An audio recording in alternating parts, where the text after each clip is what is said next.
Mister Singh की बेटी आप? हाँ। आपके पिताजी ने लोन लिया था, आपको लोन चुकाना होगा। लोन लिया था? आप बैंक से हैं? मैं बैंक से नहीं हूँ, मैं रिकवरी एजेंट हूँ। मेरे पापा लोन लिए थे, मुझे ये बात पता नहीं है। अगर उन्होंने लोन लिया होगा तो मैं चुकता कर दूंगी, लेकिन मुझे कंफर्म करना होगा कि वो आपके बैंक से लोन लिए भी है या नहीं। देखो मैडम, ये सब हमें नहीं पता। हमारा काम होता है जिसने लोन लिया उससे पैसा लेना। अब आप जल्दी से हमारे पैसे निकालिए, मेरा वो टाइम वेस्ट मत कीजिए। देखिए सर, मुझे कंफर्म करना होगा कि उन्होंने लोन लिया भी था या नहीं, क्योंकि पापा की डेथ हो चुकी है और मुझे इस बारे में बिल्कुल भी नहीं पता। मैं ऐसे कैसे पैसे दे दूँ आपको? देखिए, इससे हमें कोई मतलब नहीं है कि आपके पापा ने आपको बताया था या नहीं बताया था। हमारा काम है आप लोगों से लोन लेना, और अगर आप लोन नहीं देंगे तो हमें और भी ज्यादा तरीके आते हैं लोन निकलवाने के। तो बेहतर आपके लिए यही होगा कि आप चुपचाप से हमारा पैसा वापस करिए। सर, मैं मना कब कर रही हूँ कि मैं आपको पैसे नहीं दूंगी। मैं पैसे दूंगी, लेकिन एक बार पता तो चल जाए ना कि मेरे पापा आपके बैंक से पैसे लिए भी है या नहीं लिए। ऐसे थोड़ा ना होता कि कोई भी आए और कोई भी मुझसे पैसा मांगे और मैं उसको पैसे दे दूं। देखो, 7 दिन का टाइम है तुम्हारे पास, चुपचाप से सारा पैसा चुका देना बैंक का, वरना बैंक को और भी ज्यादा तरीके आते हैं पैसा लेने के। ठीक है, जा रहा हूँ मैं। सर, मेरी बात तो सुनिए।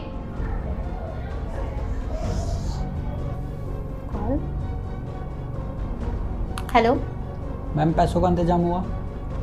सर, कैसी बातें कर रहे हैं? मैं आपको बोली हूँ ना कि जब कंफर्म कर लूंगी तो मैं आपके पैसे खुद बैंक में आके दे दूंगी। ये सब मैं नहीं जानता, आपके पास बस 2 दिन है, जल्दी से पैसों का इंतजाम करो।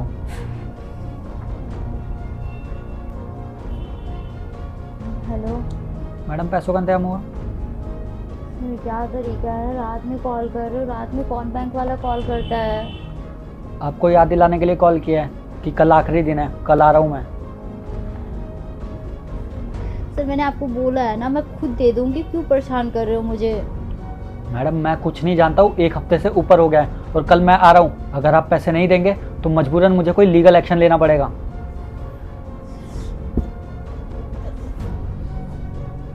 हेलो मैम, पैसों का इंतजाम हुआ?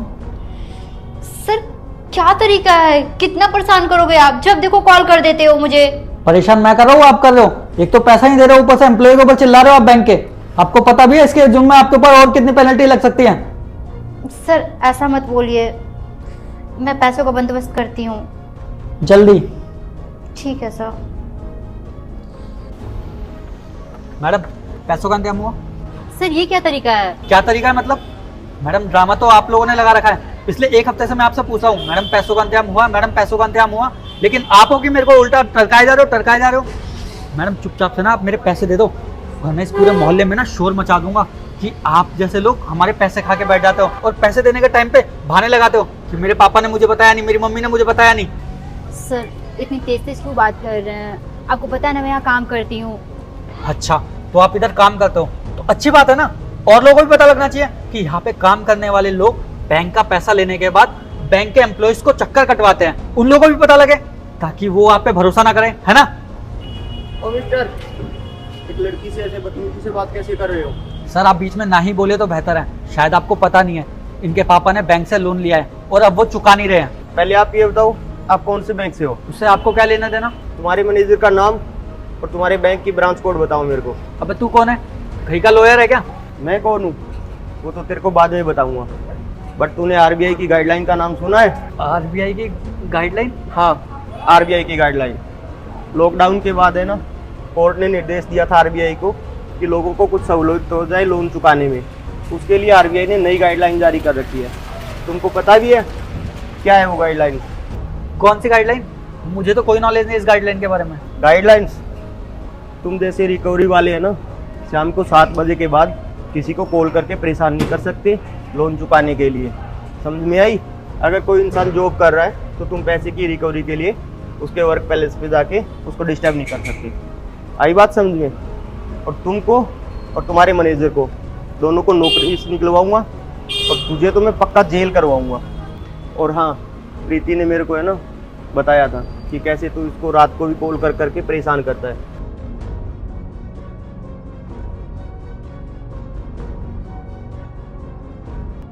तुझे पता है कितनी धारा लगेगी तेरे पे? 354A, 354D। पता भी है कौन सी धारा होती है? किसी लड़की को रात को कॉल करके बार बार परेशान करता है, और तेरे पे 506 भी लगेगी। इतनी धारा लगेगी, तेरी आधी जिंदगी तो है ना कोर्ट कचहरी के चक्कर काटते काटते निकल जाएगी। इतनी धाराएं लगवाऊंगा मैं तेरे पे। आई बात समझ में? तो तुमने ये कैसे सोच लिया? सबसे पहले तू रिकवरी एजेंट है, उससे पहले एक इंसान है, और ये एक लड़की है, ये मजबूर है। इसकी मजबूरी का इस तरह फायदा उठाओगे? शर्म आती है तुम जैसे लोगों को? क्या हो गया, एक इंसान अगर कुछ दिन लोन नहीं चुका पाया तो? इसकी भी मजबूरी है। कल को यही सिचुएशन तुम्हारे साथ आ जाए, तुम क्या करोगे? इंसानियत नाम की भी कोई चीज होती है ना दुनिया में। सिर्फ अपने कमीशन के पैसे के लिए तुम किसी इंसान को इस तरह से परेशान करोगे? सॉरी सर, मुझसे गलती हो गई। वो क्या है ना, कंपनी का इतना प्रेशर होता है हमारे ऊपर, हम लोग अपनी ज़िंदगी नहीं जी पाते हैं। हमें खुद नहीं पता होता कि हम अपनी ज़िंदगी में क्या कर रहे हैं। इसीलिए मैंने जाने अनजाने में मैडम को थोड़ा ज़्यादा तंग कर दिया। वो तो ठीक है, लेकिन तुम्हें भी सोचना चाहिए कि लोन का पैसा है वो किसी की ज़िंदगी से बड़ा नहीं है। एक इंसान मानसिक रूप से परेशान होकर तुझे पता भी क्या कदम उठा सकता है। ये लड़की कितनी परेशान थी। सॉरी मुझे नहीं, इस लड़की को बोलो। सॉरी मैम, मैं आगे से ध्यान रखूँगा कि इतना किसी को कभी परेशान ना करूँ। और मैम, आपका जब मन करे तब आप लोन चुका देना। Thank you Mukesh. देखो, इसमें थैंक यू की तो बात नहीं है, समझे? लोगों को इस चीज़ का नॉलेज ही नहीं है। सब लोग है ना, बस एक भेड़चाल बनी हुई है कि रिकवरी वाला आएगा, हमें पैसा देना ही पड़ेगा, मजबूरी है। इसमें इतना डरने की क्या ज़रूरत थी उससे? हर इंसान को अपने अधिकारों का पता होना चाहिए। अगर कोई लोन रिकवरी वाला किसी को इसी तरह परेशान कर रहा है तो उसको सबसे पहले अपने अधिकार का पता होना चाहिए, या किसी वकील से बात करनी चाहिए उसको, कोई ऐसे परेशान कर रहा है। और तुम तो इतने दिन से ऐसे ही घबरा रही थी, पहले भी बता सकती थी ना मेरे को। चलो कोई ना, ठीक है।